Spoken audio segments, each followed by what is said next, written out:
দেখো এখানে আছে গোটা জিরে আর আদা রসুন একসঙ্গে বেটে নেবো। দুটো পদ রান্না হবে, ডিমের ঝোল হবে আলু দিয়ে, পেঁয়াজ টমেটো দিয়ে, আর হবে পুঁই শাক, রুই মাছের মাথা দিয়ে। দুটো রান্নার মশলা করছি।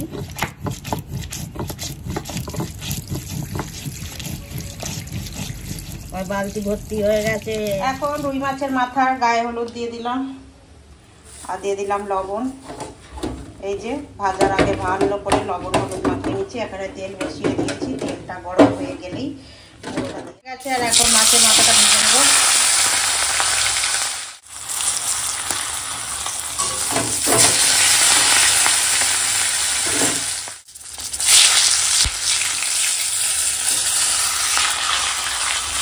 তো দেখো এখন পুরোটা ভাজা হয়ে গেছে, দিয়ে এখন তুলে নেবো। ওই মাছ ভাজার তেলেই এখন দিয়ে দিলাম তেজপাতা আর শুকনো লঙ্কা। এখন দিয়ে দিচ্ছি পেঁয়াজ কুচি। তো দেখো এখন পেঁয়াজটা ভাজা এরকম হয়ে গেছে হালকা করে। তো এখন দিয়ে দিচ্ছি এই যে কেটে রাখা পনির ডাটা।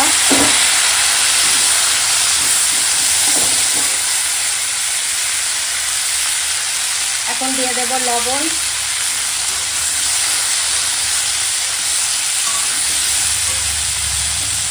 এখন দিয়ে দেবো কেটে রাখা কুমড়ো আর পেঁপে দিয়ে এখন সবজিগুলো ভেজে নেব।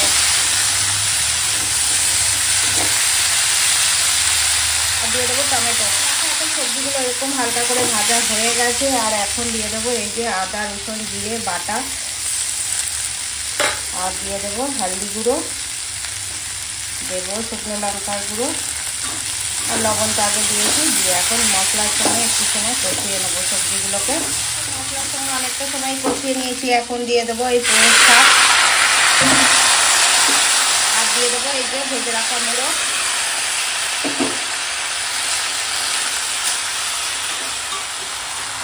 দেখতে দারুণ হয়েছে। আর এখন দিয়ে দেবো উপর থেকে জল,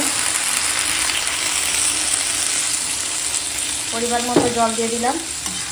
ডাঁটা সবজি মুড়ো সব সিদ্ধ হয়ে যাবে।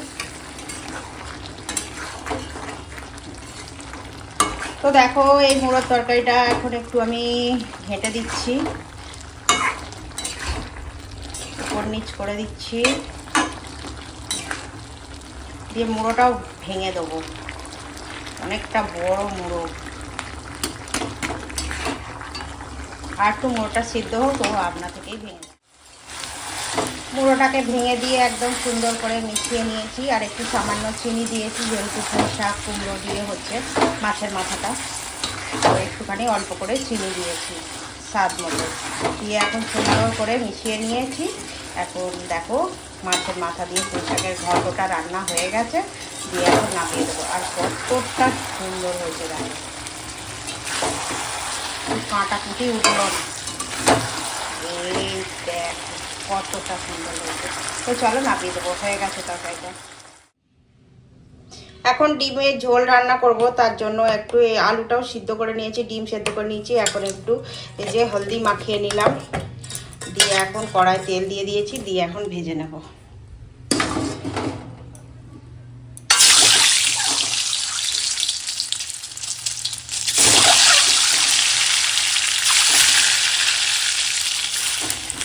তো দেখো এখন ডিমগুলো ভাজা হয়ে গেছে, তুলে নেব।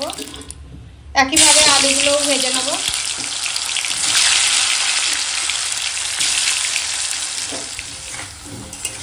এখন দেখো আলুটাও একইভাবে ভাজা হয়ে গেছে, দিয়ে এখন তুলে নেব আলুটা। ওই তেলেই এখন দিয়ে দেবো তেজপাতা শুকনো লঙ্কা ফোড়ন, আর দিয়ে দেবো পেঁয়াজ কুচো, দিয়ে ভেজে নেব। তো দেখো পেঁয়াজটা এরকম হালকা ভাজা হয়ে গেছে। এখন দিয়ে দেবো টমেটো কুচো, আর দিয়ে দেবো আদা রসুন জিরে একসঙ্গে বাটা। এখন দিয়ে দেবো স্বাদ মতো লবণ, দিয়ে দেবো কাশ্মীরি লঙ্কার গুঁড়ো, দেবো হলদি গুঁড়ো, আর দেবো শুকনো লঙ্কার গুঁড়ো।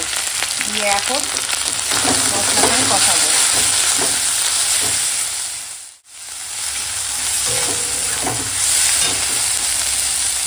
জল দেবো সামান্য।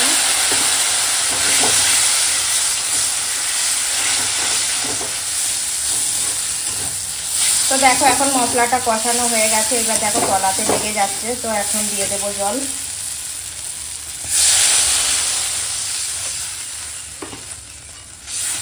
পরিমাণ মতো ঝোলের জন্য জল দিয়ে দিয়েছি। এখন দিয়ে দেব এই যে ভেজে রাখা আলু আর ডিম।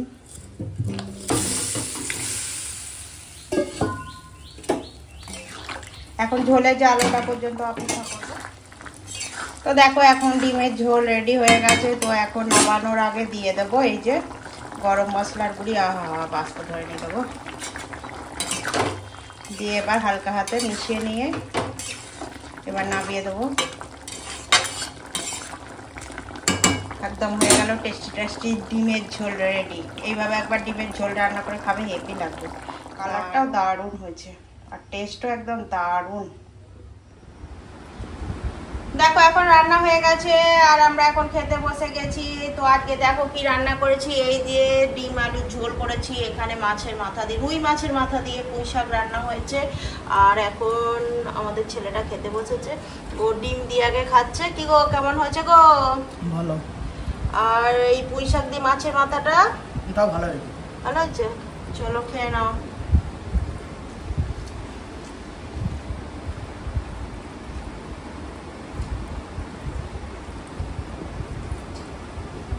বেড়ে নিয়েছি, দেখো এখানে আছে পুঁই শাক রুই মাছের মাথা দিয়ে, আর এখানে আছে ডিমের ঝোল। তো চলো এখন এই পুঁই শাকটা দিয়ে আগে খেয়ে দেখবো পুঁই শাকটা কেমন হয়েছে। পুঁই শাকটা দারুণ হয়েছে। তোমাদের কার কার পুঁই শাক খেতে ভালো লাগে কমেন্ট বক্সে জানাবে। আর এখানে হচ্ছে ডিমের ঝোল।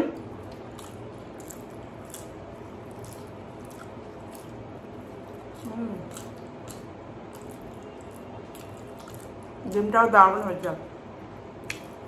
তো চলো খেয়ে নিই।